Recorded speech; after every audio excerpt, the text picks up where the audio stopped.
महर्षि वो विराट कोहली और अनुष्का आए थे। विराज बैठ प्रसन्न हो। जी अभी ठीक। हाँ, नहीं, ठीक ही रहना चाहिए। हम आपको अपने प्रभु का विधान बताते हैं थोड़ा सा। जब प्रभु किसी पर कृपा करते हैं, ये वैभव मिलना कृपा नहीं है, ये पुण्य है। पुण्य से एक घोर पापी को भी देखो, पाप करके भी उनका कोई पुण्य है जिससे वो सुकृत पूर्व के सुकृतवश चल रहे हैं, नया पाप है। ये वैभव बढ़ना या यश बढ़ना, ये भगवान की कृपा नहीं मानी जाती। भगवान की कृपा मानी जाती है अंदर का चिंतन बदलना, जिससे आपके अनंत जन्मों के संस्कार भस्म होकर और अगला जो है वो बड़ा उत्तम होगा। अंदर के चिंतन से होता है, बाहर से कुछ नहीं होता। मात्र अंदर का चिंतन। अच्छा, अंदर का चिंतन हम लोगों का स्वभाव बन गया बहिर्मुखी। बहिर्मुखी मतलब बाहर, बाहर यश कीर्ति लाभ विजय, इससे हमको सुख मिलता है। अंदर से कोई मतलब नहीं रखता कोई विरला ही अंदर से। अब क्या होता है, भगवान जब कृपा करते हैं तो संत समागम देते हैं, फिर दूसरी जब कृपा होती तो विपरीतता देते हैं, और फिर अंदर से एक रास्ता देते हैं। ये मेरा रास्ता है, ये परम शांति का रास्ता है, ये शांति का रास्ता नहीं। भगवान वो रास्ता देते हैं और जीव को अपने पास बुला लेते हैं।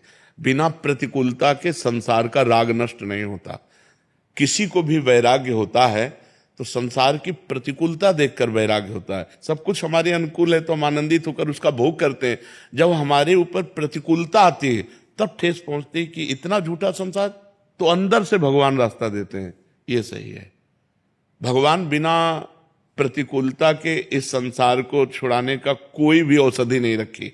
आज तक जितने बड़े महापुरुष हुए हैं, जिनका जीवन बदला है, उनको प्रतिकूलता का दर्शन करके बदला है। तो कभी प्रतिकूलता आए तो उस समय आनंदित हो कि मेरे ऊपर अब भगवान की कृपा हो रही है, कि मुझे सतमार्ग में चलने की प्रेरणा मिल रही है। अगर सतमार्ग छूटा हो, ये सब तो एक सेकंड के लिए आप विचार कीजिए। अब अपना सुधार कर लो, अपने जीवन को सत्य में ले आओ, तो अगला जो होगा वो बहुत जोर का होगा। चाहे जन्म हो तो श्रीवान कुलवान धनवान वैभव संपन्न ऐसे, और भक्ति की अनुकूलता, भक्ति की अनुकूलता। खास बात श्रीवान धनवान कुलवान नहीं, खास बात भक्ति की अनुकूलता। अगर इस जन्म में भगवत प्राप्ति नहीं हुई तो भगवान श्री कृष्ण ने गीता में कहा है कि मेरे भक्त का नाश नहीं होता। मैं कुलवान धनवान श्रीवानों के कुल में जन्म देता हूं और फिर पुनः भक्ति का माहौल देता हूं, और पूर्व का जो भजन छूटा हुआ हो वहीं से उसको। अब बिल्कुल ऐसे ही रहो जैसे रह रहे हो, बिल्कुल संसारिक बन करके रहो, लेकिन अंदर का चिंतन आपका बदल जाए। अंदर के चिंतन में आपकी यश की भावना न रह जाए, अंदर के चिंतन में आपको धन बढ़ाने की भावना न रह जाए। अंदर का चिंतन हो जाए, प्रभु बहुत जन्म व्यतीत हो गए, अब एक बार आपसे मिलना चाहती हूँ, एक बार आपसे मिलना चाहते हैं प्रभु, मुझे आप चाहिए, अब संसार नहीं। तो बात बन जाएगी, तो बात बन जाएगी। तो इसलिए आनंद पूर्वक भगवान का नाम जप करो, बिल्कुल चिंता मत करो। बाबा, क्या नाम जप से हो जाएगा पूरा? ये हम अपने जीवन का अनुभव बताते हैं। सांख्य योग और अष्टांग योग और कर्म योग और भक्ति योग, चारों योगों में प्रवेश रहा है। पहले हम सन्यासी रहे 20 वर्ष सन्यासी रहे काशी विश्वनाथ जी।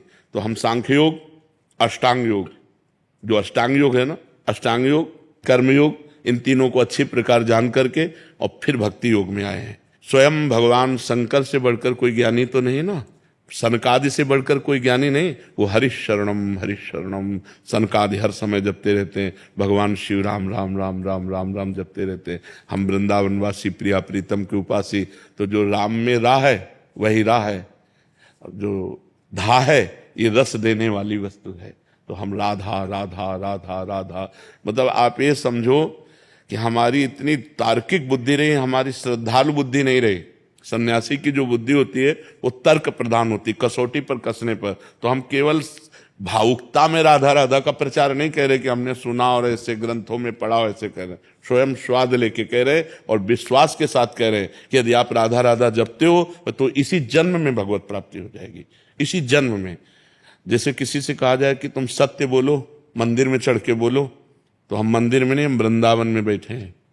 करोड़ों मंदिर इसकी समानता नहीं कर सकते, भगवान का परम धाम है। अगर राधा राधा नाम चल रहा है तो इसी जन्म में भगवत प्राप्ति हो जाएगी। हमारी आखिरी श्वास यदि राधा, तो मुझे श्री जी की प्राप्ति, भगवान की प्राप्ति हो जाएगी, इसमें कोई संशय नहीं। और किसी साधनों की कोई आवश्यकता नहीं। आप केवल अंदर ही अंदर चलाइए और लिखिए। देखो, हम जो कह रहे हैं उसको समझो।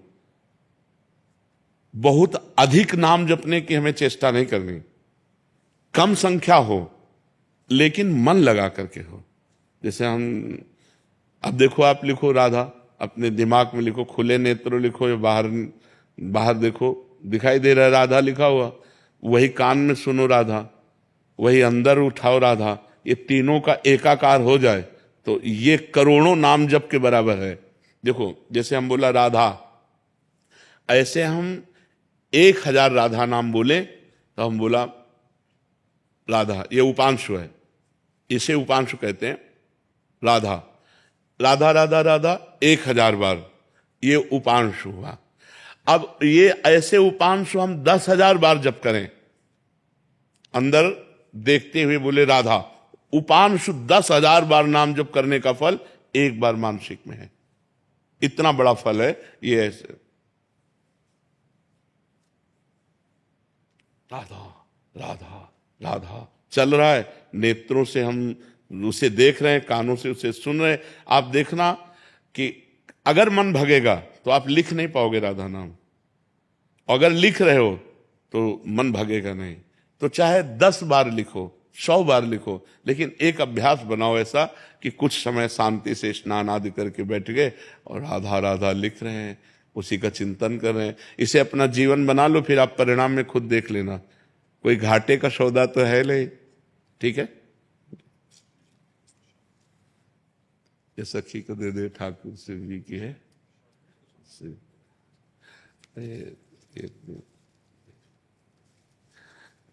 खूब आनंदित रहो, नाम जप करते रहो, प्रसन्न।